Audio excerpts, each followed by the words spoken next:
Greater ఎన్నికల వ్యవహారం రోజుకో మలుపు తిరుగుతోంది. ఎన్నికల ప్రక్రియ ప్రారంభం కాకముందే పొలిటికల్ హీట్ తారాస్థాయికి చేరుకుంది. ప్రజా కోర్టులో తేల్చుకోవాల్సిన విషయాన్ని పార్టీలు న్యాయస్థానం ముందుకు తీసుకెళ్తున్నాయి.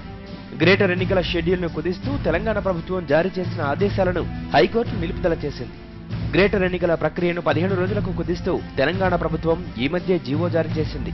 నామినేషన్ల స్వీకరణ వ్యవధి, ఉపసంహరణ గడువును ఈ జీవో ద్వారా ప్రభుత్వం కుదించే ప్రయత్నం చేసింది. ఈ జీవోపై విచారణను తర్వాత పరిశీలిస్తామని చెప్పిన ఉన్నత న్యాయస్థానం పాత పద్ధతిలోనే ఎన్నికలు నిర్వహించాలని ఆదేశాలు జారీ చేసింది.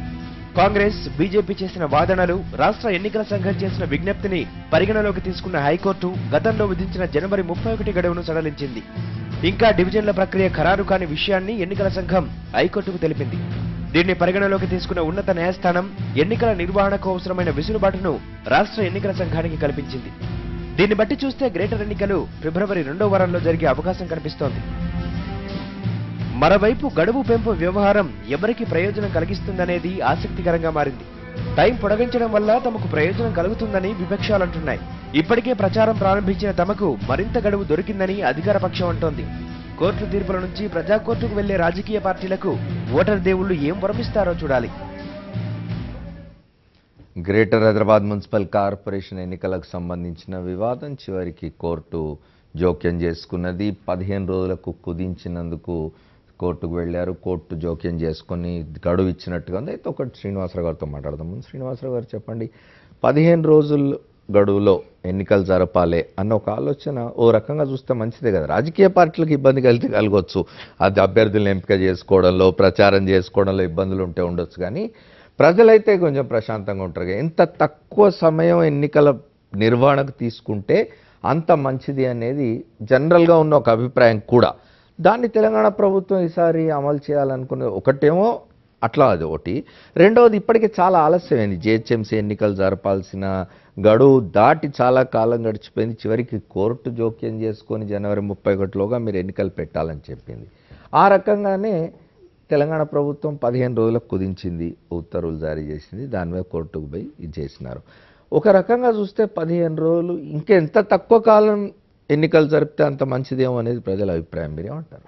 నేను ఈ అభిప్రాయంతో నేను కూడా ఏకీభవిస్తాను. కానీ ఇక్కడ సమస్య ఎందుకంటే మనకు ప్రాబ్లం ఏంటంటే ప్రజలకి ఎన్నికలు అనగానే ప్రచారానికి బయలుదేరి మా లౌడ్ స్పీకర్లు పెట్టి ఇండ్ల మీదకి వచ్చి ప్రచారాలు చేసి జనాన్ని చేసి ఎంత తక్కువ ఉంటుందో మంచిది కదా. వాటి మీద ఎంత బాగా మాట్లాడుకోవడానికి ఉన్నా కూడా ఇప్పుడు ఏమైందంటే కోర్టు ఒక ఆదేశం ఇచ్చింది, దాన్ని ఏమో ప్రభుత్వం గౌరవిస్తుంది. ఇప్పుడు దాన్ని మనం మాట్లాడటం ఎంతవరకు సమంజసం తెలియదు. కానీ నిజంగా 2 ఇష్యూస్ ఉన్నాయండి. ఒక ఇష్యూలో గవర్నమెంట్ని పూర్తిగా సమర్థించాలి, ఏది తగ్గించడంలో. ఎందుకంటే చాలా సమస్యలు, ప్రజల తలనొప్పులు పక్కన పెట్టి అధికారులకి అసలు ఏ పని చేయాలన్నా కూడా ఈ కోడ్ అడ్డం వస్తుంది. దాన్ని అడ్డం పెట్టుకొని అసలు చేద్దాం అనుకోవడమే వాళ్ళు తక్కువ, చేసే పని కూడా వాళ్ళు ఈ కోడ్ పెట్టి ఆపేస్తారు. దాంతో పాపం రకరకాల రేషన్ కార్డులు, వ్యవహారాలు, వాళ్ళ జీవితాల్లో ముడిపడిన అనేక సమస్యలు ఉంటాయి ప్రభుత్వంతో. అవన్నీ అయిపోతాయి ఈ రిజల్ట్స్ వచ్చి ఆ ఎన్నికల కోడ్ ఎత్తేసేంత వరకు. కాబట్టి దాన్ని కుదించడం మాత్రం మంచి అభిప్రాయం. దీని మీద చర్చ జరగాలి, వీలైతే దీన్ని జాతీయ స్థాయిలో కూడా ఈ చేసుకోవడం మంచిది. కానీ ఇప్పుడు అయిపోయింది, కోర్టు తీర్పిచ్చింది. కానీ రెండోది ఏంటంటే రిజర్వేషన్లు. అక్కడ మాత్రం ప్రభుత్వం అనుసరిస్తున్న విధానం అంత గొప్పగా లేదని నాకు అనిపిస్తుంది.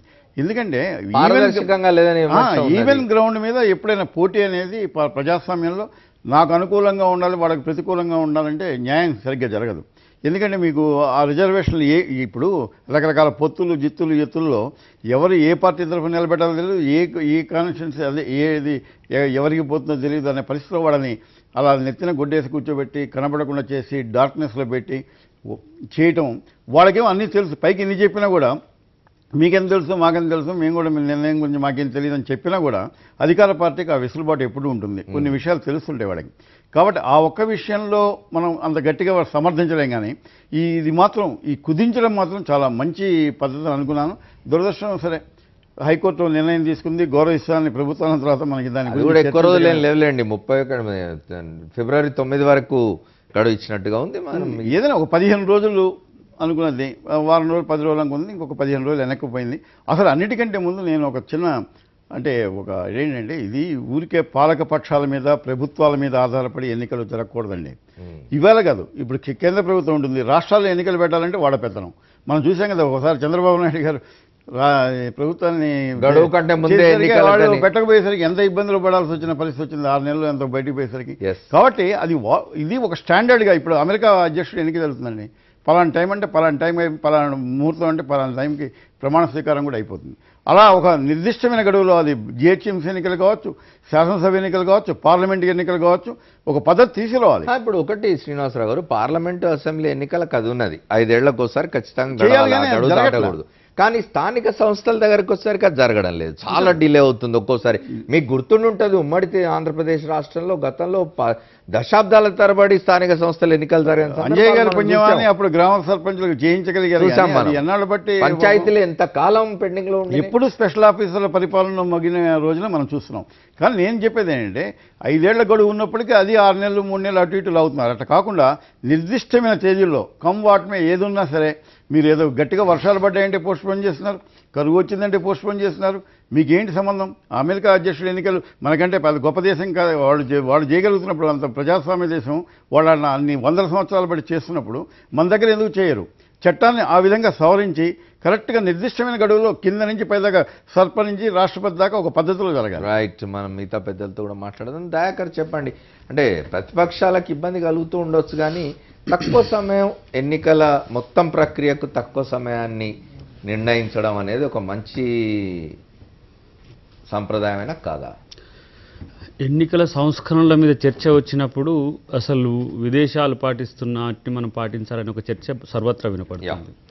అంటే అసలు ఈ ప్రచారం కూడా తీసేసి వీలైతే మాధ్యమాలతో మనం ప్రచారం చేసుకోవాలి, ప్రజల వద్దకు డైరెక్ట్గా పోవడం వల్ల బ్రైబింగ్. ప్రస్తుతం ఎన్నికలు జరుగుతున్న తతంగం చాలా మారాల్సిన అవసరం ఉన్నది అనేది అన్ని పార్టీల అభిప్రాయం, అందరి అభిప్రాయం కూడా. డెఫినెట్గా దాంతో మనం అంటే స్థూలంగా మనం అంగీకరించాల్సిందే. దాన్ని మనం ఎప్పుడు కూడా ఆ ప్రతిపాదనను తిరస్కరించాల్సిన ప్రతిపాదన మాత్రం కాదు. ఎందుకంటే ఎక్స్పెన్సివ్ ఎంత అవుతుంది అనేది ఆఫ్ ది రికార్డులో మనం చాలా మాట్లాడుకుంటాం, అది ఆన్ రికార్డులో మాట్లాడలేనిది. సరే, ధన ప్రవాహం ఎట్లా ఉంటుంది, అధికార పక్షం ఎట్లా పోతుంది అనే అంశాలు పక్కన పెడితే, ఒకటి ఇప్పుడు ప్రతిపక్షాల అంశాలను కూడా కన్సిడర్ చేయాల్సిన బాధ్యత అధికార పక్షానికి ఉంటుంది. ఇప్పుడు మరి శశిధర్ రెడ్డి గారు వేసిన వ్యాజ్యం అది ఎందుకు ఏకపక్షంగా ఉండాల్సి వచ్చింది అనేది చర్చ. ఎన్నికల నిర్వహణ కూడా కోర్టు ఇంటర్వ్యూతో జరగాల్సిన పరిస్థితిని చర్చించుకోవాలి. ఇక్కడ నేను అది ఆ యాంగిల్తో మాట్లాడుతున్నా. ఎస్, డెఫినెట్గా ఎన్నికలు జనవరి 31 జరగాల్సిన అవసరం ఉంది. ఇంకా అంతకంటే ముందు జరిగితే ఇంకా మంచిది. ఎందుకంటే దాదాపు సంవత్సర కాలం పాటు మనం ఏంటి అవి 73, 74 రాజ్యాంగ సవరణలను ఉల్లంఘించి మరీ సంవత్సరం ఎక్కువగా ఎమ్మెల్యేలతో అధికారులతో నడిపినాం ఇక్కడ పరిపాలన. స్థానిక దాదాపు 1 కోటి మంది ఇక్కడ ఉండే దగ్గర ఇంకా ప్రీపోన్ కావాలన్న దగ్గర ఎవరు కూడా కాదన్నారు. బట్ ఒకటి, ఉన్న సిస్టమ్స్ని కొలాప్స్ చేస్తున్నప్పుడు కానీ ఉన్న సిస్టమ్ని రిడ్రెస్ చేస్తున్నప్పుడు విపక్షాల యొక్క కన్సిడరేషన్ తీసుకోవాల్సిన బాధ్యత ఉన్నది. ఈ గతంలో ఇప్పుడు ఇక్కడ కూడా కర్ణాటక ప్రభుత్వం కూడా చేసింది, అది 27 రోజులకు 23 రోజులకు కుదించిన చర్చ ఉన్నది. అక్కడ అధికార పక్షం కూర్చోబెట్టి ఇగో ఇది మనకు సమస్య, దీనివల్ల ఎక్కువ నగరం ఇబ్బంది పడుతున్నది, ఇప్పటికే ట్రాఫిక్తో పాటు మెట్రోతో పాటు ఎన్నో సమస్యలు ఉన్నాయి. ఇది ఇంకా మీరు ఇప్పుడు రేపు కనుక మీరు ప్రచారానికి ముందు వచ్చిన తర్వాత ఏమవుతుందంటే రోడ్స్ అన్ని జామ్ అయ్యే పరిస్థితి ఉంటుంది. సగటు వ్యక్తి ఈ ఎన్నికలు ఎందుకు వచ్చారా నాయన అనే స్థితికి కూడా వచ్చే పరిస్థితి ఉంటుంది. కానీ మీరు చేస్తున్నదంతా కూడా మీకు అనుకూలంగా ఎన్నికలను జరుపుకోవాలని ఒక తతంగం ఎత్తుగడ, దాన్ని మాత్రమే విమర్శించడానికి మాత్రమే, దాన్ని మాత్రమే ప్రజల దృష్టికి తీసుకురావడానికి కాంగ్రెస్ పార్టీ ఈ పని చేసింది. అన్నిటికంటే ముఖ్యంగా మీరు ఇప్పుడు ముందు వార్డులేంటియో మీకు తెలుసు, రిజర్వేషన్లు ఏంటియో మీకు తెలుసు, ఎమ్మెల్యేలని, మంత్రుల్ని, తర్వాత మీ ఎంపీలని ఏ స్థాయిలో ఇప్పటికే ప్రచారంలో వినియోగించు మీకు అధికారం ఉన్నది, దాని యొక్క ఇన్ఫర్మేషన్ కూడా ఉన్నది. ఇప్పటికీ నా క్యాండిడేచర్ నేను ఫైనల్ చేసుకోలేదు, టెరిటోరియల్ జ్యూరిస్డిక్షన్ క్యాండిడేచర్కు తెలియదు. ఈ డ్రాగ్ ఎందుకు అడుగుతున్నాం 21 రోజు కానీ 23 రోజులు కానీ ఏంటంటే, కనీసం నీవు చేసే పనులు ఏం చేసినావు, నేను చేసిన గతంలో చేసిన పనులన్న జనానికి చెప్పుకోవాలి కదా. ఆ పరిస్థితిని కల్పించాల్సిందిగా ఇప్పుడు కోర్టును అర్జీ పెట్టుకున్నాం. ప్రభుత్వం ఏకపక్షంగా పోతుంది, ఇది పద్ధతిగా లేదు అనే చర్చను మాత్రమే తీసుకొచ్చినాం తప్పితే, దీనివల్ల తక్కువ పెట్టడం వల్ల కాంగ్రెస్ పార్టీకి ఎక్కువ సీట్లు వస్తాయనో, లేకపోతే ఇంకోటి దీంట్లో నాకు వినపడుతున్నది ఏంటి అంటే రూమరింగ్ మాత్రమే, ఇది రూమర్ మాత్రమే, ఏకగ్రీవం జరుగుతాయి ఇంత తక్కువ సమయం ఉంటే. కాబట్టి ఒక 25-30 నుంచి ఏకగ్రీవం చేసి పడేస్తే, ఒక 25-30 గెలిచేస్తే ఏకంగా వాళ్ళకుండే ఎంపీ ఎమ్మెల్యేల ఓట్లతో ఈజీగా మేయర్ సీట్ని అయితే ఒక సింగిల్ పార్టీగా కొట్టొచ్చని ఒక వ్యూహం దీంట్లో ఉందని ఒక చర్చ జనసామాన్యం నుంచి వస్తున్న పరిస్థితి. వీటికి సమాధానం ప్రభుత్వం. ఇప్పుడు నేనేమంటున్నా, ఒక కొత్త రాజకీయ ఒరవడిని మనం తీసుకురావాలనుకుంటున్నప్పుడు అటు ప్రజలను నమ్మించాల్సిన బాధ్యత, ఇటు విపక్షాలను ఒప్పించాల్సిన బాధ్యత ప్రభుత్వానికి ఉంటుంది. ఇది నేను పట్టిన కాలుకు కుందేలకు మూడే కాళ్ళు అనే చందా అనేది ఉంటుందో ప్రతి దాంట్లో కోర్టు ఇంటర్వ్యూన్ కావడం అనేది ప్రభుత్వ పరిపాలన సామర్థ్యతకు అది ప్రతీక కాదు. ఇది ప్రతిసారి గమనించాల్సిన అవసరం ప్రభుత్వానికి ఉంటుంది. అంటే ఇప్పుడు కోర్టు ఇచ్చింది చేయబట్టి తీర్పు గౌరవించాలి, లేకపోతే ఆర్డినెన్స్ వస్తే ధిక్కరించినట్టు అయిద్దని మనం సబటైజ్ కావడం కాదు. కోర్టు కూడా ఈ చేసిన పని విపక్షాలు ఏవైనా తప్పుడు సంకేతాలు రాజకీయాల కొరకు కోర్టును వినియోగించుకునే ప్రయత్నం చేస్తే మమ్మల్ని చివాట్లు పెట్టే పరిస్థితి కాకుండా మీరు అంటే ప్రభుత్వం సమర్థవంతంగా ఉంది అంటే ప్రతిపక్షాలకు కూడా ఆ మేరకు పేరు వస్తుంది. మేము మా టైంను మా యొక్క వ్యూహాల్ని నిన్ను నిర్వహించడానికి ఉండకుండా ప్రజల్ని నేనెట్లా గెలవాలనే ఉద్దేశంతో ఉంటే నాకు మరింత మేలు జరుగుతుంది అనేది నా అభిప్రాయం. I got your point. రాష్ట్ర ముఖ్యమంత్రి చంద్రశేఖరరావు గారి డైనింగ్ టేబుల్ మీద డివిజన్ల రిజర్వేషన్లు నిర్ణయం అవుతున్నాయి, టెరిటోరియల్ జ్యూరిస్డిక్షన్ నిర్ణయం అవుతుందనే విమర్శ వచ్చింది. దాని గురించి సుమన్తో మాట్లాడదాం. మాట్లాడే ముందు ఒక షార్ట్ బ్రేక్ తీసుకొని వస్తాం.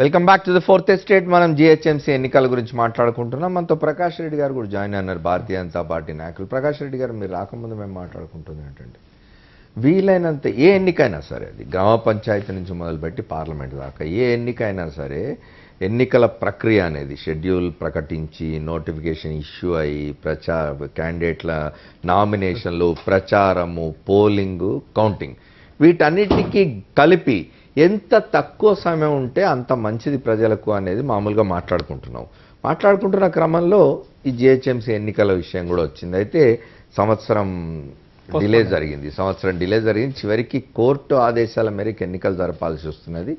నిన్న ప్రభుత్వం జీవో తీసుకొచ్చింది, 15 రోజులు ఎన్నికలు జరుపుతాను. దాని మీద వాళ్ళ కోర్టు మళ్ళీ అట్లా కాదని చెప్పి మళ్ళీ కొంత టైం ఇచ్చి చేయమని చెప్పినారు. ఎట్లా చూస్తారు మీరు? ఇప్పటివరకు ఇంకా రిజర్వేషన్స్ రాలేదు బయటకు. నేను ఇంతకుముందు బ్రేక్ ముందు అది చెప్తూ ఉన్నాను. నేను రిజర్వేషన్లు పారదర్శకంగా జరగడం లేదు, ముఖ్యమంత్రి గారి డైనింగ్ టేబుల్ మీద జరుగుతున్నాయి, రాజకీయ నాయకులు మాట్లాడుతుంటే కరెక్ట్. అది ఇప్పుడు మేము ఈ కేసులో మేమే ప్రొయాక్టివ్గా ఉన్నాం. బీజేపీ తరఫునే మేము మొదటి నుంచి ప్రొయాక్టివ్గా ఉన్నాం ఈ కేసులో. ఈ జీవన్ క్వశ్చన్ చేయాలనే విషయంలో బేసిక్గా అంతకుముందు 1955 యాక్ట్ ఏం చెప్తుందంటే సార్ 22 మీరు 15 రోజులు ఎన్నికలు చేస్తా అంటే మీరు ఎందుకు దాన్ని చేయాలి? సార్ దీంట్లో ఒకటే విషయం సార్, 22 అందరికి హాయే కదా, తక్కువ సమయంలో ఎన్నికలు జరుపుకొని వెళ్ళిపోవచ్చు, డబ్బుల ఖర్చు తగ్గుతుంది, నేను మొత్తం చెప్పేది ప్రజలు కూడా ఇబ్బంది తగ్గుతుంది. అలా పెద్దగా ఏం లేదు సార్. 22 డేస్ ఎలక్షన్ ని 15 డేస్ కుదించారు సార్. ప్రాక్టికల్ జరిగింది అంతే, ఒక వారమే కదా. ఒక వారం. 22 డేస్ లో ఉన్నది ఏంటంటే సార్, నామినేషన్స్ కు 5 డేస్ బదులు 3 డేస్ పెట్టారు. విత్డ్రాయల్స్ కి 2 డేస్ బదులు 1 డే చేశారు. అంటే 4 డేస్ ఇక్కడే అయిపోయింది. ప్రచారానికి తగ్గించింది 3 రోజులు మాత్రమే ఈ జీవో ప్రకారం. ఓన్లీ 3 డేస్ ప్రచారానికి తగ్గించింది. ఇప్పుడు అయితే మేమనేది ఏంటంటే మీ రిజర్వేషన్ ప్రకారం అయితే మీకు ఉదాహరణకు రేపు పొద్దున 8th నాడు నోటిఫికేషన్ ఇస్తాడు sir. 9th, 10th second Saturday Sunday, Monday రోజు నామినేషన్స్ లాస్ట్. ఇంకా మేము బీసీ సర్టిఫికేట్ ఇప్పుడు ఎందుకంటే బీసీ రిజర్వేషన్స్ ఉన్నాయి, ఎస్సీ రిజర్వేషన్స్ ఉన్నాయి, ఎస్టీ రిజర్వేషన్స్ ఉన్నాయి. ఎవరికి ఏ డివిజన్ ఏదవుతుందో తెలియని పరిస్థితులలో ఇప్పటివరకు మీకు ఇంకా ఎవరికి రాలేదు. మీకు దురదృష్టకరం అంటే ఎవరికి ఆ సంఖ్య ఎంత ఉంది, ఎప్పుడు వస్తుంది, ఎక్కడ వస్తుంది ఎవరికి తెలియని పరిస్థితులలో మీరు కనుక ఆ ఎత్తుగడ కనుక వేస్తే ఒక రాజకీయ పార్టీగా మా పరిస్థితి ఏంది, ఇది మాకు ఫండమెంటల్లీ మా పరిస్థితి అనేది మేము ప్రశ్నించుకున్నాం ఈరోజు.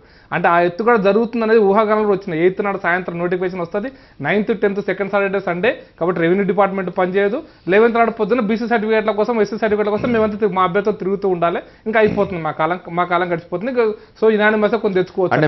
అంటే మీరు అనేది ఇప్పటికే అధికార పార్టీ రిజర్వేషన్లు ఎక్కడెక్కడ చేయబోతుందో తన వాళ్ళకి చెప్పేసి బీసీ సర్టిఫికేట్ తీసేసి పెట్టుకొని ఉంటారంట. మోస్ట్లీ ప్రాస్పెక్టివ్ క్యాండిడేట్స్ కు చెప్పింటారు అనేటువంటి మా అప్రహెన్షన్. మేము ఖచ్చితంగా ఇది జరిగిందని మేము చెప్పట్లేదు, కానీ మాకున్నటువంటి అనుమానం అది. ఈ పరిస్థితులలో మాకు మా మనుగడ కోసం పోరాటం కోసమే మేము కోర్టు దాకా పోయినా తప్పిస్తే వేరే అంశం కాదు. అయితే మేమేమంటే ఒకవేళ ఇంకొక చిన్న అంశం ఏంటంటే 1955 మున్సిపల్ యాక్ట్ అమెండ్ చేసేటప్పుడు ఎలక్షన్కు సంబంధించిన అంశాన్ని రాజకీయ సాంప్రదాయం ఏంటంటే ఎలక్షన్ కమిషన్ ఢిల్లీలో కానీ ఇక్కడ కానీ ఎలక్షన్ కమిషన్ యొక్క ఇష్యూస్ని అమెండ్మెంట్ చేసేటప్పుడు రాజకీయ పార్టీలను సంపాదించాల్సిన బాధ్యత మాత్రం ఖచ్చితంగా ఎలక్షన్ కమిషన్కి ఉంటుంది. ఏకపక్షంగా మీరు 21 రోజు నుంచి 14 రోజులు తగ్గించడం అనేటువంటిది అది ఏకపక్ష నిర్ణయం అని ఖచ్చితంగా మేము భావిస్తున్నాం. మీరు రాజకీయ రాజకీయ పద్ధతి చర్చించి మేము 14 రోజులు చేయాలనుకుంటున్నాం, ఖర్చు తగ్గుతుంది, మిగతా అన్ని అంశాలు చర్చించుంటే సాంప్రదాయ ప్రకారం ఖచ్చితంగా అన్ని రాజకీయ పార్టీలు పాజిటివ్గా స్పందించేవేమో కూడా మనకు తెలియదు. బట్ మా పార్టీలో ఎట్లా స్పందించామనేది వాళ్ళ యొక్క చర్చను బట్టి మేము అంగీకరించేవాళ్ళం. బట్ ఏకపక్షంగా ఎవరికి చెప్పకుండా చర్చించకుండా ఎన్నికలకు సంబంధించిన అంశాలను ఈ విధంగా చేయడం మాత్రం ఖచ్చితంగా అది అప్రజాస్వామికం. అదేవిధంగా మీకు ఆర్డినెన్స్ స్థానాల్లో యాక్ట్ చేయాలి. యాక్చువల్గా పంచాయతీరాజ్ యాక్ట్ కానీ మున్సిపల్ యాక్ట్ కానీ they are act made by the assemblies. ఇప్పుడేమో ఆర్డినెన్స్ ఏం తేలే ప్రభుత్వం, ఇప్పుడే ఆర్డినెన్స్ తెలియదు. బట్ యాక్ట్ అవి యాక్ట్ను అమెండ్మెంట్ చేయడానికి జీవో తీసుకురావడం కరెక్ట్ కాదు. యాక్ట్ను అమెండ్మెంట్ చేయడానికి జీవో కరెక్ట్ కాదు. యాక్ట్ని చేయడానికి ఆర్డినెన్స్ తెచ్చుకోవచ్చు, లేదా అసెంబ్లీలో బిల్లు పాస్ చేసుకొని అసెంబ్లీ దానికి అమెండ్మెంట్ తెచ్చుకోవచ్చు. అసలు ఈ జీవో తేవడమే అక్రమం అంటారు. జీవో తేవడం లేకపోతే కోర్టు ఎందుకు కొట్టేస్తుంది, లేదా వాళ్ళ ఎత్తుగడలో మేము నలిగిపోయే వాళ్ళం. అదృష్టం ఏంటంటే ఇప్పుడు అసెంబ్లీ నడుస్తలేదు, కేబినెట్ అంత తొందరగా అయ్యేది లేదు. కాబట్టి ఇది ఆర్డినెన్స్ అన్న తేవాలి, లేదా దాన్ని అసెంబ్లీలో చర్చించి చట్టాన్ని ఆర్డినెన్స్ తేవడానికి కేబినెట్ సమావేశపరచడం 5 నిమిషాలు అది చేయొచ్చు. 5 నిమిషాల అయితే వాళ్ళు జీవో తీసుకొచ్చారు, దాన్ని మేము ఛాలెంజ్ చేసినాం. జీవో రూపంలో ఇటువంటివి చేయకూడదు అనేటువంటిది మా అభిప్రాయం తప్పిస్తే వేరే ఏ ఉద్దేశం కాదు. దీన్ని మేము ఛాలెంజ్ చేసినాం, అది మేము విధంగా గెలవడం జరిగింది. బట్ ఇప్పటికైనా సరే రిజర్వేషన్స్ ప్రకటించి ఒక 1 రోజులు టైం ఇచ్చి మీరు ఎన్నికల విషయంలో ఇంకా స్పష్టమైన రాజకీయ పార్టీలతో స్పష్టంగా చర్చించగలిగితే ఖచ్చితంగా మంచి సాంప్రదాయాన్ని మీరు తెలంగాణ రాష్ట్రంలో తీసుకురాగలుగుతున్నది మా అభిప్రాయం. సుమన్ చెప్పండి, అన్ని రెడీ చేసుకొని రెడీ స్టడీ గో అని పరిగెత్తిచ్చేట్టున్నారు, మొత్తంగా మీరు అన్ని ఏర్పాటు చేసుకున్నారు, ఏవి బయటికి చెప్పడం. అధికార పక్షం మీద వస్తున్న విమర్శ రాజకీయ పార్టీలను ఎవరిని సంప్రదించడం లేదు. ఒక జిహెచ్ఎంసీ ఎన్నికలే కాదు, ఏ విషయంలో కూడా రాజకీయ పార్టీలు ఎవరిని కూడా కాన్ఫిడెన్స్లోకి తీసుకోవడం లేదు అధికార పక్షం అనేది ఒకటి. రెండోది, రిజర్వేషన్లు అనేవి ఇప్పటివరకు కూడా బయట పెట్టకపోతే, టెరిటోరియల్ జ్యూరిస్డిక్షన్ ఇప్పటివరకు బయట పెట్టకపోతే ఎక్కడని పరిగెత్తాయి అది ప్రతిపక్ష పార్టీలు? మీరంటే అన్ని మీ టేబుల్ మీద ఉంటాయి, ఎవరో చెప్పినట్టుగా ముఖ్యమంత్రి గారి టేబుల్ మీదే ఉన్నాయట, డైనింగ్ టేబుల్ మీద, ఆయనే తీసి చలో అని అంటే రెడీ స్టడీ గో అంటే వాళ్ళు ఎక్కడ పరిగెత్తాలి? ముఖ్యమంత్రి గారి డైనింగ్ టేబుల్ మీద మరి చూసినటువంటి ఆ వ్యక్తి ఎవరో నాకు తెలియదు, కానీ వాస్తవానికి ఇందాక ముఖ్యమంత్రి గారి ప్రకటన చూసినాం. డెఫినెట్గా మేము కూడా అనుకున్నాం హైకోర్టు తీర్పు రాగానే హైకోర్టు తీర్పును అందరం గౌరవించాల్సిందే, మేము ఆనర్ చేస్తాం. కాకపోతే మేము ఒక మంచి ప్రయత్నం చేస్తాం. ఎన్నికలకు సంబంధించి జరుగుతున్నటువంటి తంతు దాంట్లో కొంత సంస్కరణలు అవసరం అని చెప్పి మొదటి నుండి చర్చ ఉంది. సో మేము ఒక ప్రయత్నం చేసినాం. ఆ ప్రయత్నాన్ని వాళ్ళ ప్రతిపక్ష పార్టీలు అర్థం చేసుకోలేకపోయినాయి. అర్థం అయినా కూడా అర్థం కానట్టు నటించినాయి. వాస్తవానికి ప్రజల దగ్గరికి పోవాల్సినటువంటి పార్టీలు, ప్రతిపక్ష పార్టీలు, ప్రజల చుట్టూ తిరగాల్సినటువంటి ప్రతిపక్ష పార్టీలు కోర్టుల చుట్టూ తిరుగుతున్నాయి. అక్కడనే వాళ్ళ ఓటమి అర్థమైపోతా ఉంది. నిజంగా ఇవాళ ప్రజల చుట్టూ తిరగాల్సినటువంటి ప్రతిపక్ష పార్టీలు కోర్టుల చుట్టూ తిరుగుతున్నాయి అంటే వాళ్ళు ప్రజల్లోకి తిరగడానికి అమర్ గారు నేను ఒకటి చెప్తున్నా, 15 రోజులు టీఆర్ఎస్కైనా గదే 15 రోజులు, టీడీపీకైనా గదే 15 రోజులు, భారతీయ జనతా పార్టీకైనా గదే 15 రోజులే. టీఆర్ఎస్ హోర్డింగ్లు 4 నెలల రోజుల నుంచి ఉన్నాయని కదా, వాళ్ళని పెట్టుకోండి ఎవరన్నా వద్దన్నారా? వాళ్ళని పెట్టుకోండి ఎవరన్నా వద్దన్నారా? గతంలో వాళ్ళు భారత్ వెళ్ళిపోతుందని అప్పుడెప్పుడు నేను చిన్న ఉన్నప్పుడు పెట్టుకున్నాను హైదరాబాద్. ఎస్, వాళ్ళు పెట్టుకునేటప్పుడు వాళ్ళు పెట్టుకున్నారు, ఇవాళ మాకు పెట్టుకోవాలనిపించింది మేము పెట్టుకున్నాం. ఇప్పుడు వాళ్ళు మా సోదరులు పెట్టుకుంటా అంటే మేము ఆపేదేంది? ఎవరికైనా హక్కు ఉంది, వాళ్ళు పెట్టుకోవచ్చు. మేము అంటున్నదల్లా ఇవాళ జిహెచ్ఎంసీ ఎలక్షన్ నిర్వహించాలంటే ఖచ్చితంగా 1,00,000 మంది ఎంప్లాయీస్ పనిచేయాలి, 1,00,000 మంది అధికారులు పనిచేయాలి. ప్రజలకు మీరే చెప్పినారు, మీరు ఒక కామన్ మ్యాన్గా మీరు మాట్లాడినారు. మీ మాటల్లో ఆ ఉద్వేగం నాకు కనబడ్డది. ఈ లౌడ్ స్పీకర్లు ఏంది, అదేంది, ఇదేంది, తంతేంది, హడావిడేంది, రాజకీయ డెఫినెట్గా ఒక యంగ్స్టర్గా నేను కూడా ఏం భావిస్తా అంటే కొంచెం సమయం ఎంత తక్కువ ఉంటే ప్రజలకు మంచి జరుగుద్ది, మాకు కూడా రాజకీయ పార్టీలకు మంచి జరుగుద్ది. ఇందాక సోదరుడు దయాకర్ చెప్పినారు, అన్ని విషయాలు మేము ఓపెన్గా మాట్లాడలేము, నిజంగా మాట్లాడకూడదు కూడా కొన్ని విషయాలు. సో చాలా మటుకు మంచి జరిగే ఆస్కారం ఉంటుంది తప్పితే సమయం కుదించడం వల్ల చెడు జరిగే ఆస్కారం ఉండదు. కానీ వారు ఉన్నవి లేనట్టుగా, లేని ఉన్నట్టుగా ఏదోదో ఊహించుకొని వారు భయపడి ఇవాళ ప్రజల దగ్గరికి పోయి ఏం చెప్పాలో అర్థం కాక కోర్టుల దగ్గరికి పోయి చెప్పుకుంటున్నారు. అయినప్పటికీ కూడా కోర్టు నిర్ణయాన్ని మేము గౌరవిస్తాం. మేము దీనివల్ల ఏదో జరిగిపోయిందని అనుకోము. మాకు కూడా మంచి సమయం దొరికింది. ఈ దొరికినటువంటి సమయంలో ఇంకా అద్భుతంగా మేము కూడా తెలంగాణలో ఈ 18-19 నెలల కాలంలో మేము చేసినటువంటి కార్యక్రమాలన్నీ కూడా హైదరాబాద్లో ఇంకా గొప్పగా చెప్పుకుంటాం, ఇంకా ప్రజల దగ్గరికి బాగా వెళ్తాం, ప్రజల మద్దతు, ప్రజల ఆశీర్వాదం కోరుతాం. దాంట్లో మేము ఒక్క కామెంట్ మాత్రం చేస్తాం సార్. సుమన్ గారు ఎంపీ గారు చేసిన దానికి మేము ఒక భారతీయ జనతా పార్టీగా హైదరాబాద్లో మేము అన్ని యాడ్ ఏజెన్సీస్కు మేము కాంటాక్ట్ చేసినాం సార్. ఒక్క యాడ్ ఏజెన్సీ కూడా ఫోన్లో దొరకరు, వాళ్ళ ఆఫీస్కి పోతే మా సార్ లేడు సార్ అన్నారు. మేము అధికారికంగా పెడదామని, మేము రోడ్డు మీద అనధికారికంగా పెడదామని మేము పోలేదు సార్. మొత్తం యాడ్ ఏజెన్సీ కూడా ముందే కప్పేసి ఇంకొక విషయం, అధికార పక్షం ముందే దుప్పటి కప్పేసింది. యాడ్ ఏజెన్సీ వాళ్ళు దొరకకపోయినా ప్రభుత్వమే ఒకటి అమర్ గారు, సాక్షి ఆఫీస్ నుంచి ఒక్కసారి నేను చెప్తాను. మేము అనధికారికంగా పెట్టాలని మేము అనుకోలేదు సార్. అనధికారిక రోడ్ల మీద ప్రజలకు ఇబ్బంది కాకుండా ఏవైతే అఫీషియల్ మున్సిపల్ కార్పొరేషన్ వాళ్ళు ఇచ్చినటువంటి అఫీషియల్ బోర్డ్స్ మీద పెడదామని పోతే ఏ ఒక్క యాడ్ ఏజెన్సీ ఎండి కానీ వాళ్ళ ఆఫీసర్ వాళ్ళ ఎంప్లాయ్ వాళ్ళ బాస్ కానీ మాకు దొరకలేదు. మేము పెట్టుకుంటామంటే కూడా ఎవరు ఆఫీసులో రెస్పాన్స్ లేదు. మా పరిస్థితి ఎంత దారుణం అంటే ఇక మేము కూడా వాళ్ళు మెట్రో లైన్ పెట్టారు, అది అధికారికం అనధికారికంగా మాకు డౌట్ వచ్చింది. ఇప్పటికి కూడా మేము క్లారిటీ ఇవ్వాలి. మెట్రో పిల్లర్స్ కి హోర్డింగ్స్ పెట్టొచ్చా పెట్టకూడదా, ఇది అధికారికం అనధికారికం. మేము పెట్టేస్తే రాత్రికి చింపేస్తారు, మా మొత్తం అది తోరణాలు కడితే చింపేసేస్తారు. మరి వాళ్ళు కడితే ఎట్లుంటాయి మెట్రో పిల్లర్స్ మొత్తం దిల్సుఖ్ ఎల్బీ నగర్ నుంచి సికింద్రాబాద్ దాకా, ఇటు ఎల్బీ నగర్ నుంచి దిల్సుఖ్ నగర్ బస్ డిపో దాకా ఎట్లు వచ్చినాయి. మరి మమ్మల్ని కడితే ఎందుకు తీసేస్తున్నారు?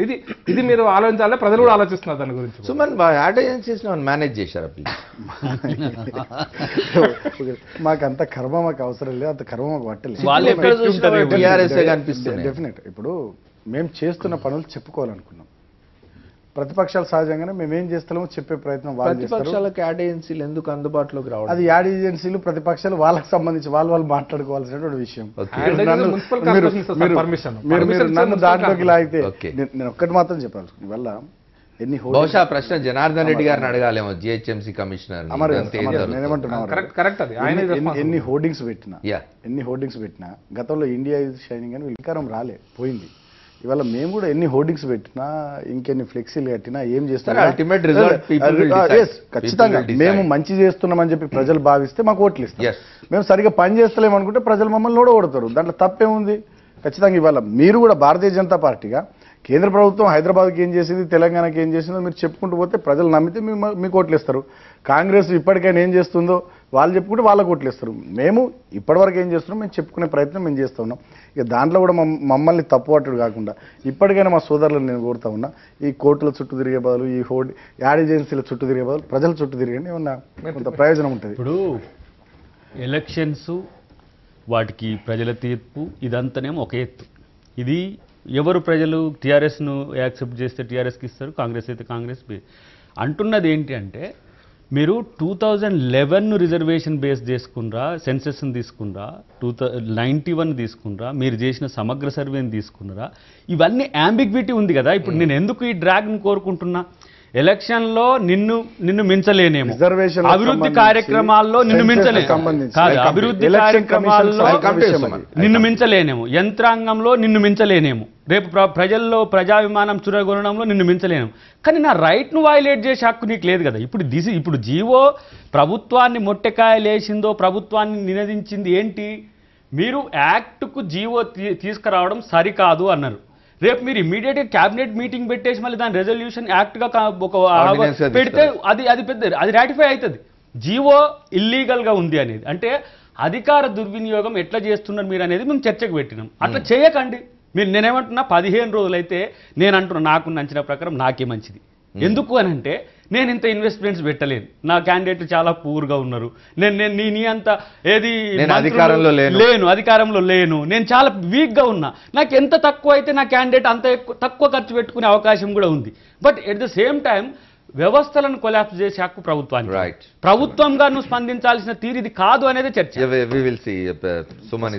చర్చలో నేను మాట్లాడేటప్పుడే ఎన్నికల్లో సంస్కరణలు రావాలని చెప్పి చాలా మందిలో ఉన్నటువంటి ఆలోచననే మేము దాన్ని ప్రతిబింబించే ప్రయత్నం చేసినామని చెప్పినాం. మళ్ళీ దానికి ఇంకా వేటుకో వీరు ముడి పెట్టడం కరెక్ట్ కాదు.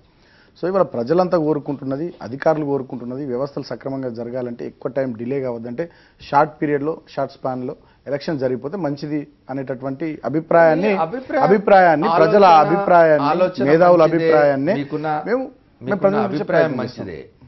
చెప్పండి, కంప్లీట్ చేయండి. దాన్ని మేము ప్రతిబింబించే ప్రయత్నం చేసినాం. దాని విషయంలో మాతో వీళ్ళు కలిసి రాక కోర్టుల చుట్టూ పోయినారు. కోర్టుల చుట్టూ మమ్మల్ని పోయి సంప్రదిస్తే మీరు వాళ్ళు కలిసి మమ్మల్ని రావాలంటే సంప్రదిస్తే కలుపుకుపోవాలి కదా, మమ్మల్ని మీరు సంప్రదించి అడగాలి మమ్మల్ని కదా, అబాండం ఇట్లా వేసేది చేయాలనుకుంటున్నాం అని చెప్పాలి కదా. అంటే I'll ఇవాళ జనబాహుల్యంలో ఉన్నటువంటి దాన్ని మేము చేసినాం. మేము కొత్తగా చేసింది ఏం లేదు. ప్రజలంతా ఎలక్షన్ పీరియడ్ ని, క్యాంపెయిన్ పీరియడ్ ని తగ్గించాలని కోరుకుంటున్నారు, మేధావులు కోరుకుంటున్నారు, బుద్ధిజీవులు కోరుకుంటున్నారు. అదే పని మేము చేసినాం. సో మా లెక్కనే ఈ పార్టీలు కూడా ఆలోచిస్తాయి అనుకున్నాం, కానీ మేము ఇటువైపు పోతే వీళ్ళంతా ఇటువైపు పోతారని మేము ఇది బాగానే అనుకున్నాం. ఉంది సుమన్, దాని కరెక్ట్, మంచిగా ఉంది, జనానికి కూడా అది ఇష్టం అవుతుంది. కానీ ఒకటి మనం ఆలోచించాల్సింది ఏమిటంటే, న్యాయపరమైన చిక్కులు ఏమన్నా వస్తాయా అని ఆలోచించే స్థితిలో రాష్ట్ర ప్రభుత్వం ఎందుకు లేదు. రాష్ట్ర ప్రభుత్వం చుట్టూ అధికార యంత్రాంగం ఉంటుంది, న్యాయ సలహాలు ఇచ్చే వాళ్ళు ఉంటారు, వీళ్ళంతా ఉంటారు. ఏమంటారు ప్రకాష్ రెడ్డి గారు? ఒక్క విషయం సార్, వారు 2 విషయాలు చెప్పారు రిజర్వేషన్స్ విషయంలో. కోర్టుకి ఇంతకుముందు ఇచ్చిన అఫిడవిట్లో డిసెంబర్ 15కు మేము రిజర్వేషన్ ప్రక్రియను పూర్తి చేస్తాము, జనవరి 1వ తారీఖు నాడు మేము నోటిఫికేషన్ ఇస్తాము, జనవరి 22 సుమారుగా ఎన్నికలు పూర్తి చేసి జనవరి 31 లోపల మేయర్ ఎన్నికలు పూర్తి చేస్తామని చెప్పి కోర్టులో, ఆంధ్రప్రదేశ్ హైకోర్టులో ఇచ్చిన అఫిడవిట్ సార్. డిసెంబర్ 15 గడిచిపోయింది, ఇలా జనవరి 6వ తారీఖు వచ్చింది, 7వ తారీఖు వచ్చింది, ఇప్పటిదాకా రిజర్వేషన్ ప్రక్రియ ప్రకటించలేదు. నెంబర్ 1 సుమన్ గారు, ఎంపీ గారు చెప్తున్నారు, రిజర్వేషన్స్ చేసేది ఎన్నికల సంఘం కాదు సార్, రిజర్వేషన్ ప్రక్రియ చేసేది రాష్ట్ర ప్రభుత్వం. దాంట్లో బిఎల్ అనౌన్స్ చేయాల్సింది ఎలక్షన్ కమిషన్ కాదు అనౌన్స్ చేయాల్సింది, షెడ్యూల్ అనౌన్స్ చేయాల్సింది ఎన్నికల కమిషన్. రిజర్వేషన్లు నిర్ణయించేది, ప్రకటించేది రాష్ట్ర ప్రభుత్వం. సెన్సెస్ కదా, దాంట్లో వారు అడిగిన దానికి జవాబు చెప్పాలి. మీరు 2011 సెన్సెస్ తీసుకున్నారా, మీరు సమగ్ర సర్వే తీసుకున్నారా, ఏం తీసుకున్నారు, జనానికి తెలియాలి. అమర్ గారు నేను చెప్తాను సార్, ఎస్సీ ఎస్టీ రిజర్వేషన్స్ కి సంబంధించి 2011 సెన్సెస్ రికార్డ్ అయింది సార్, దాన్ని మార్చలేదు సార్ వీళ్ళు. బట్ బీసీ రిజర్వేషన్ సంబంధించి, ఎందుకంటే సెన్సెస్ లో బీసీ రిజర్వేషన్ ప్రక్రియ ఉండదు కాబట్టి ఇప్పుడు వీళ్ళు బిఎల్ఓలు అంటే బూత్ లెవెల్ ఆఫీసర్స్ ప్రతి పోలింగ్ బూత్ లోకి పోయి ఇంటింటికి పోయి సర్వే చేసి వీళ్ళు బీసీనా ఓసీనా అనేటువంటి విషయాన్ని నిర్ధారణ చేసి దాంట్లో రాసుకొని వచ్చి ఆ రిపోర్ట్ వేసి కంపైల్ చేశారు సార్ మొత్తం డివిజన్ వారీగా. దురదృష్టకరమైన విషయం మీకు సందర్భం కూడా చెప్తా సార్, మాగుంట గోపీనాథ్ గారు ఎమ్మెల్యే గారు సార్, జూబ్లీ హిల్స్, వారి కులం ఏందో వారికి మాగంటి గోపీనాథ్ గారిది, వారిని వారి ఓటర్ లిస్ట్ లో బీసీ కింద రాసేసి పంపించారు సార్ వీరు. అంటే సర్వే చేసినట్ట చెయ్యనట్ట, బిఎల్ వాళ్ళు ఇంటింటికి పోనట్ట చాలా విలేజ్ లో. ప్రకాష్ రెడ్డి నా పేరు బీసీ రాశారు అనుకోండి, రెడ్డి అని కనపడుతూనే ఉంది. అయితే బీసీలు చాలా మంది ఉండివచ్చు, రెడ్డిలు బీసీ లేరని నేను అంటలే. గోపీనాథ్ గారు ఎమ్మెల్యే గారి విషయం పేరు రెడ్డి అని పెట్టుకున్న వాళ్ళు నాయకుల్లో కూడా ఉన్నారు. నేను కాదు, మాగుంట గోపీనాథ్ గారు ఎమ్మెల్యే గారు, వారు బీసీనా ఓసీనా తెలవదా? మరి వారి స్థానంలో బీసీ అని రాసిచ్చినటువంటి రికార్డు మేము ఎలక్షన్ కమిషన్ సబ్మిట్ చేసాం. ఇది నెంబర్ 1. నేననే పాయింట్ ఏంటంటే, మీరు ఇంత పారదర్శకంగా ఉండాలనుకుంటే ఆ డివిజన్లోని ఇంతమంది బీసీలు ఉన్నారు, ఇంతమంది ఓసీలు ఉన్నారు, ఇంతమంది మహిళలు ఉన్నారు, ఇంతమంది ఎస్సీలు ఉన్నారు అని చెప్పి ఆ డివిజన్లో ఆయా డివిజన్లలో జోనల్ ఆఫీసుల ముందు ఎందుకు డిస్ప్లే చేయలేదు? ఇది మమ్మల్ని రాజకీయంగా మమ్మల్ని అనర్చడం కోసం చేస్తున్నట్టు కుట్రలుగా మేము భావిస్తున్నాం. ఓకే, నేను శ్రీనివాసరావు గారిని సుమన్ కూడా ప్రశ్న అడగాలనుకున్న ఒక షార్ట్ బ్రేక్ తీసుకొని వస్తాను. న్యాయపరమైన చిక్కుల గురించి మాట్లాడుకుందాం.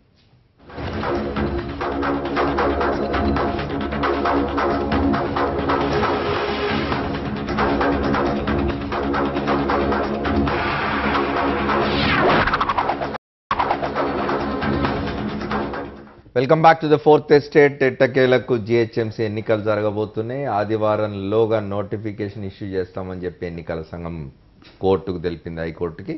మనం దాని గురించి చర్చించుకుంటాం. శ్రీనివాసరావు గారు ఒక మాట చెప్పండి. ఇప్పుడు రాష్ట్ర ప్రభుత్వం నేను ఒక జియో చేసింది, ఆ చట్టాన్ని సవరిస్తూ జియో జారీ చేసింది. రాష్ట్ర ప్రభుత్వం అంటే రాష్ట్ర ప్రభుత్వం చుట్టూ అధికార యంత్రాంగం ఉంటుంది, న్యాయ సలహాలు ఇచ్చేవాళ్ళు ఉంటారు, అడ్వకేట్ జనరల్ ఉంటారు, న్యాయ నిపుణులు ఉంటారు. ఇది కోర్టుకు పోతే ఇబ్బందులు ఎదురవుతాయనే విషయాన్ని గమనించకుండా ఎట్లా రాష్ట్ర ప్రభుత్వం ఇట్లా నిర్ణయాలు తీసుకుంటుంది? గతంలో కూడా ఇట్లా న్యాయపరమైన చిక్కులు చాలా తెచ్చిపెట్టుకున్నట్టుంది 18 మాసాల్లో తెలంగాణ ప్రభుత్వం. దీనికి ముందు ఒక వాక్యం, కమిషన్ కానివ్వండి, రీఎంబర్స్మెంట్ కానివ్వండి, ఇంకోటి కానివ్వండి, కొంత ట్యాంక్ బండ్ వాటర్ విషయం. I'll come back to you. I'll come to you, sir. మీరు దాంట్లో మరి అంత దూరం పోయి మాట్లాడి ఇవాళ ఉన్న సబ్జెక్ట్ జిహెచ్ఎంసీ ఎన్నికలకు సంబంధించి సుమన్ గారు let me tell. Okay, if you don't want మిగతా అన్ని విషయాల్లో, మిగతా అన్ని నిర్ణయాల్లో కోర్టులు ఎట్లా ఇది చేసిన అనే విషయాలు ఇప్పుడు చర్చించొద్దు, మనం జిహెచ్ఎంసీకే పరిమితం అంటే దానికే పరిమితం. ఐ డోంట్ మైండ్ దానికే పరిమితం. నేనేమంటున్నా అంటే ఇవాళ కోర్టు తీర్పును మేము గౌరవిస్తామన్నారు రాష్ట్ర ప్రభుత్వం, ముఖ్యమంత్రి చెప్పారు, దాన్ని ఆహ్వానిద్దాం, ఎవరేం కాదనడం లేదు. కానీ నేనేమంటున్నా అంటే రాష్ట్ర ప్రభుత్వం అంటే ఒక వ్యక్తి కాదు, ఒక చిన్న సంస్థ కాదు, రాష్ట్ర ప్రభుత్వం ఒక నిర్ణయం తీసుకుంటున్నప్పుడు దీనివల్ల వచ్చే న్యాయపరమైన చిక్కుల గురించి ముందు ఆలోచించుకోదా అన్నది నా ప్రశ్న. అదే ఇంతకుముందు జరిగిన దానికి ఒకటే లైన్ యాడ్ చెప్పండి. చేసి, ఎందుకంటే నేను చెబుదాం అనుకున్నాను. చెప్పండి. ప్రచారం అనేది ఉంది చూసారా, ఒక ఎన్నికల్లో ఒక అభ్యర్థి కానీ ఒక పార్టీ కానీ గెలవటానికి ఏదైనా ప్రచారం దోహదం చేస్తుండొచ్చు, కానీ కేవలం ప్రచారం ద్వారా గెలిచిన వాళ్ళని నేను ఎంతో చూడలేదు. చాలా ఫ్యాక్టర్స్ పనిచేస్తాయి గెలుపోవటంలో. అనేక అంశాలు దోహదం చేస్తాయండి గెలవడానికి కానీ ఓడడానికి. ఇంకో సబ్జెక్ట్లోకి వెళ్ళారు కానీ చెప్తాను. ఒకటి ఉదాహరణ, ఎన్టీ రామారావు గారు పార్టీ పెట్టినప్పుడు ఏదో ఏసీసీ మహాసభలో ఏదో సంథింగ్ జరిగినాయి గుంటూరులో. జరిగితే ఈ చెరువు నుంచి వచ్చేవారి దాకా ఉన్న చెట్లన్నిటికీ కాంగ్రెస్ త్రివర్ణ రంగులు పూసిపారేశారు. ఏమైంది ఎలక్షన్లో? ఎలక్షన్లో ఏదో ప్రచారాలతోటి అయిపోతాయని అనుకోవటం తప్పండి. మిగతా చాలా ఫ్యాక్టర్స్ పనిచేస్తాయి, ప్రజల మనసుల్లో లేకుండా ఫలితాలు రావు. ఇప్పుడు అధికారులు ఎలక్షన్లకు సంబంధించిన వ్యవహారం ఇంకా నుంచి మాట్లాడుకున్నప్పుడు నేను విన్నాను, దాదాపు యుద్ధం లాంటిది. ఎందుకంటే వ్యూహాలు, ప్రతివ్యూహాలు, ఎత్తుగడలు, అవతలవాడు ఎలా వస్తున్నాడు, మనం ఎటు నుంచి పోవాలి రకరకాలు ఆలోచిస్తారు. ఇంకాక ఏదో మాటలు ఇంకాక దయాకర్ గారు చెప్తున్నారు కదా, సెకండ్ సాటర్డేలు, సండేలు, అవతల వాడిని ఊపిరి పీల్చుకొని పోటాలు, ఇవన్నీ ఉంటాయి కదా. ఇవన్నీ ప్రతి అధికారులతో డిస్కస్ చేయటం రాజకీయ నాయకులకు కుదరదు. అధికారులు కాన్ఫిడెంట్ అధికారులు అయినప్పటికీ కూడా మరీ ఎక్కువ చెప్పలేరు, కొంతవరకే చెప్పగలుగుతారు. అధికారులు కూడా మరీ అపరిమితంగా తమిళనాడు లాగా అయితే తప్పితే ఇక్కడ కూడా కొంత హద్దులో ఉంటారు వాళ్ళు. నేను చెప్పేది ఏంటంటే ఇది చిన్న విషయం. కోర్టు కూడా ఏం చెప్పిందంటే ప్రభుత్వం చాలా నింగాన్ని చూస్తున్నాను, ప్రభుత్వ నిర్ణయానికి ఏదో మొట్టికాయ వేసింది. మొట్టికాయ కాదు, వాడు చెప్పింది ఏంటంటే జీవో కాకుండా మీరు క్యాబినెట్ డెసిషనో లేకపోతే అసెంబ్లీ తీర్మానం అయితే వాడికి అభ్యంతరం లేదనమాట. అంటే ఇంత వ్యవహారం కూడా వాటిలో చేస్తుంటే కోర్టు కూడా అభ్యంతరం ఉండేది కాదు. అదే కదా, ఆ మేరకైనా కోర్టు నుంచి అభ్యంతరాలు వస్తాం అనేది ఆలోచన. అయినా సరే క్యాబినెట్ డెసిషన్ తీసుకోవచ్చు, లేదా రేపు అసెంబ్లీని సమావేశపరిచి చేయొచ్చు. అయినా కూడా ముఖ్యమంత్రి గారు మేము కోర్టు తీర్పును గౌరవిస్తామని ఒక ప్రకటన చేశారు. కాబట్టి ఇప్పుడు దాంట్లోకి మరీ అతిగా జ్వరపడటం మంచిది కాదు. కానీ ఒక్కటి, అధికారులు ఎవరో ఒకటి కూడా ఇది ఎక్కడికైనా ఎవరైనా రేపు కోర్టుకు పోతే కష్టం. ఇప్పుడు అనుభవ రాహిత్యాన్ని మనం అనలే, కానీ కొంత లేమి ఇగో ఈ వ్యూహ ప్రతి వ్యూహాల్లో హడావుడిలో ఓడొచ్చి చెప్పి ఇది చేస్తే బాగుంటుంది, అది చేస్తే బాగుంటుంది అనేవాళ్ళు రకరకాలు ఉంటారు ఈ పార్టీలోనే. కాబట్టి ముఖ్యమంత్రి అన్నప్పుడు కాస్త జాగ్రత్తగా దీంట్లో ఏమన్నా లీగల్ యాంగిల్ ఉందా అని వాళ్ళకు ఉంటారు కదా, వాళ్ళ దగ్గర నుంచి తీసుకొని దానికి తగ్గట్టుగా పోయి ఉంటే బాగుండేది. అసలు ఈ తలనొప్పి వచ్చేది కదా. ఇప్పుడు మొట్టికాయలు పడే రకరకాలు వస్తున్నాయి కదా, ఈ వీటన్నిటికీ అవకాశం ఉండేది కాదు. ఎవరు అనలేదు. మొట్టికాయలు అంటే అక్షింతలు పడ్డాయి, లేకపోతే ఏదో రకరకాలు మీ ఛానల్లో పెట్టకపోవచ్చు, రకరకాలు వేస్తున్నారు. ఇప్పుడు అంటే నా ప్రశ్న ఒకటి, ఇట్లాంటి ఏ నిర్ణయం తీసుకున్నా కూడా చాలా హోంవర్క్ జరిగి ఉండాలి కదా, అఫీషియల్స్ చెప్పి ఉండాలి, ముఖ్యమంత్రి, ప్రభుత్వం. ఇదేమి సాధారణ విషయం కాదు, వ్యక్తులో చిన్న సంస్థలో చేస్తున్నాయి కాదు కదా. అంటే మేము ఒక మంచి ప్రయత్నం అయితే చేసినాం. సరే, మా సోదరులు దాన్ని మంచి ప్రయత్నం అనుకోలే, వాళ్ళకి సంబంధించి వాళ్ళు ఏదో జరిగిపోతుందని చెప్పి వాళ్ళు భావించి ఉండొచ్చు. వాళ్ళు చాలా వాళ్ళకు మా ప్రభుత్వం వచ్చినప్పటి కొన్ని అనుమానాలు కలగడానికి దోహదం చేసే విధంగా మీరు ప్రవర్తించినారు కదా. ఇప్పటి వరకు రిజర్వేషన్లకు సంబంధించి మీరు ఆ డివిజన్ల ప్రజలతో కానీ, ఆ డివిజన్లలో ఉండే రాజకీయ పార్టీల నాయకులతో కానీ, లేదా మొత్తం మీద ప్రధాన రాజకీయ పార్టీలతో కానీ ఎవరితో కూడా మీరు ఏమి చర్చించలేదు కదా. మీరు ఏ ప్రాతిపదికన చేస్తున్నారో కూడా చెప్పలేదు కదా ప్రజలకు. ఇక్కడ మనం 2-3 విషయాలు మాట్లాడుకోవాలి. మీరు అన్నారు కదా, చెప్పండి. అసలు మొదటి నుంచి ప్రతిపక్షాలు ప్రభుత్వాన్ని నిజంగా పని చేసుకొనిస్తున్నాయా? ఈ అంశం విషయంలో నేనేమంటున్నా, జిహెచ్ఎంసీ విషయంలో నేనేమంటున్నా, ఏదో ఒక ఇష్యూను తీసుకొస్తూ మొత్తం అధికారులందరినీ కూడా దాన్ని ఏమంటారు, మన మొట్టికాయలు ఎత్తికే ప్రయత్నాలు చేస్తూ ఉన్నారు. గతంలో ఏదో మేమన్నీ ఓట్లు ఏరేసినాం, ప్రభుత్వం అంతా ఓట్లు ఏరేసిందని చెప్పి అదొక అంశాన్ని తెర మీదకి తీసుకొచ్చినారు. అదేవిధంగా వార్డుల పునర్విభజన విషయంలో ఎట్లా పడితే అట్లా చేసేస్తున్నారని చెప్పి అదొక అంశాన్ని తెర మీదకి తీసుకొచ్చినారు. దాని తదనంతరం దాంట్లో ఓట్లు ఏం వేరేయలే, ఎవరి ఏం జరగలే, రొటీన్ ప్రాసెస్ దేశమంతా జరిగిన టిక్కనే జరిగింది. సో అది అందరికీ అర్థమైపోయింది. దాని తదనంతరం అదేవిధంగా వార్డుల పునర్విభజన విషయంలో కూడా ఎక్కడ మేము ప్రభుత్వం ఏం చేయలే, తప్పులు చేయలే, ఏం చేయలే, దాన్ని కూడా భూతద్దంలో పెట్టి చూపెట్టే ప్రయత్నం. అంటే ఏ అంశం కొంచెం ప్రభుత్వం ఒక అడుగు ముందుకేసినా దాని మీద ఏదో ఒక రాద్ధాంతం చేసి ప్రభుత్వాన్ని బదనం చేయడం, జిహెచ్ఎంసీ అధికారులను బదనం చేయడమే లక్ష్యంగా పెట్టుకున్నారు ప్రతిపక్షాలు తప్పితే ఇవాళ వాళ్ళు రేపు హైదరాబాద్లో గెలిస్తే ఏం చేస్తారో చెప్పే ప్రయత్నాలు చేయాలి. హైదరాబాద్కు టీఆర్ఎస్ పార్టీకి పని ఏం చేయట్లేదు. చేస్తారో వాళ్ళు ప్రచారంలోకి పోతే కదా అదే అంటే ఎంతసేపటికి మేమేమంటున్నాం అంటే ఎంతసేపటికి టీఆర్ఎస్ పార్టీని కానీ మా ప్రభుత్వాన్ని కానీ అధికారుల వ్యవస్థను కానీ నిందించడమే, దోషులుగా చూపెట్టడమే పనిగా పెట్టుకున్నారు తప్పితే వీళ్ళు రేపటి రోజున మాకు అవకాశం ఇస్తే మేము ఇది చేస్తామని చెప్పుకుంటలేరు. టీఆర్ఎస్ పార్టీ ఇన్ని రోజుల పాలనలో గిది చేయలేదని చెప్తలేరు. ఎంతసేపటికి ఏదో ఒక ఇష్యూను సుమన్ గారు అది ప్రచార గోదాలకు దిగినాక ఎట్లా చెప్తారు కానీ ఇప్పుడు దాన్ని కూడా మళ్ళీ అంటున్నారు కదా, దాన్ని కూడా మళ్ళీ ఏమంటున్నారు వీళ్ళు, ప్రచార సమయం కుదించినారు, అది 9 రోజులే చేసినారు, 7 రోజులే చేసినారు అని చెప్పి. అంటే దాంట్లో కూడా ఇంకా కొన్ని మంచి ప్రయత్నాలు చేసిండ్రు.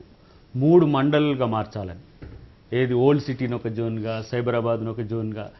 దాన్ని ఎందుకో విరమించుకుండ్రు, చెప్పలే, మాతో మాట్లాడలే. మీరే అనుకున్నారు, ఫీలర్ వచ్చేసింది, మొత్తంగా నడిచింది. 200 డివిజన్లు అనుకున్నారు. ఎస్, డీసెంట్రలైజ్ అవుతుంది కదా. ఇంకా కార్పొరేటర్లు ఒక 200 మంది ఉంటే, ప్రజాప్రతినిధులు ఉంటే మరింత సేవ ప్రజలకు పోయే అవకాశం ఉంది. నేను ఏమంటున్నా అంటే, మీరు ముఖ్యమంత్రి అన్నప్పుడు కలెక్టివ్ డిసిషన్స్ ఉండాల్సిన అవసరం ఉంటుంది. ముఖ్యమంత్రి క్యాబినెట్లో ఒక నాయకుడు, క్యాబినెట్కు నాయకుడు, ఎట్ ద సేమ్ టైం రాష్ట్రానికి నాయకుడు. అలాంటప్పుడు మాకు ఒక 20 మంది ఎమ్మెల్యేస్ ఉన్నారు కదా, మాకు కూడా ఇక్కడ ఈ ప్రజాస్వామ్యంలో మాకింత విలువలు ఉన్నాయి కదా. ఏకపక్ష నిర్ణయాలను ప్రశ్నించడం అనేది మీకు చెప్పితే వింటలేరు. మేము కోర్టులను ఆశ్రయించాల్సి వస్తుంది. కోర్టుకి ఎందుకు పోవాల్సి వస్తుంది? ఇవాళ కోర్టు నేను చేసిన తప్పు అయితే నిన్ను కరెక్ట్ అనే అవకాశం ఉంటుండే. అంటే నాకు చేతగాకనే, నిన్ను నిలువరించలేకనే నా అభిప్రాయాన్ని కూడా కన్సిడర్ చేయమని పదే నీకు అర్జీ పెట్టుకున్నాం. మీరు 8 లక్షల ఓట్లు ఏకపక్షంగా తీసేస్తే దాంట్లో కొంతమంది మనోభిప్రాయాలు దెబ్బతిన్నాయి, అది మంచి పద్ధతి కాదు అని చెప్పినాం, వినలేదు, కోర్టుకు పోయినాం, మళ్ళీ జాయిన్ చేసుకున్నారు. ఈ తంతు అంతా డ్రాగ్ కావడానికి నీ అల్టిమేట్ నీ యొక్క అభిప్రాయం ఏదుందో దాన్ని కన్సిడర్ చేయడానికి అవుతుంది. ఇప్పుడున్న రిజర్వేషన్లు కూడా కాకుంటే మీకు ఫిబ్రవరి అని అనుకుంటే మార్చి, ఏప్రిల్ వరకు కూడా ఎక్స్టెండ్ అయ్యే అవకాశం ఉంటుంది. కానీ ఒక ఎన్నిక జరిగేటప్పుడు ప్రజల నిర్ణయాలను మార్చే హక్కు ప్రభుత్వాలకు కానీ విపక్షాలకు ఉండకూడదు. ఇలా నా రిజర్వేషన్లు తెలుసుకోవాల్సిన హక్కు నాకున్నది. నువ్వు 10 ఇస్తావో, 2 ఇస్తావో, 8 ఇస్తావో నేను తెలుసుకోవాలి కదా. నేను దాని మీద మళ్ళీ నువ్వు రేపు వాద్యం వేస్తాడు ఎస్టీ సంఘాలు నువ్వు 1991 ఎట్లా తీసుకుంటావు, నువ్వు లేకపోతే 2011 ఎట్లా తీసుకుంటావు అని చెప్పి నేను అడుగుతా కదా. ఇప్పుడు రిజర్వేషన్లు ప్రకటించిన తర్వాత మళ్ళీ కోర్టులకు బయటగా ఉంది వ్యవహారం. డెఫినెట్లీ ఉంటుంది అమర్ గారు. నేను అదే అంటున్నా, వారు అన్యాపదేశంగా అన్నారు, కావాలన్నారు. దయాకర్ గారు కాంగ్రెస్ పార్టీ ప్రతినిధిగా మరొక మాట చెప్పినారు, మళ్ళీ కోర్టుకు పోతామని చెప్పినారు. నేను ఫస్ట్ డిబేట్ స్టార్టింగ్లో చెప్పిన, ప్రజల చుట్టూ తిరగడం బంద్ చేసి వీళ్ళు కోర్టుల చుట్టూ తిరుగుతున్నారు అంటే వీళ్ళకి ప్రజల మీద విశ్వాసం లేదా, ఏం చేయాలి, ప్రజల మీద నమ్మకం లేదా? 150 సీట్లు, 150 సీట్లలో 15. అమర్ గారు 2 విషయాలు ఇక్కడ ప్రధానంగా. ఒకటి నాకు తెలియదు, మీరు పెద్దలు కరెక్ట్ చేయాలి.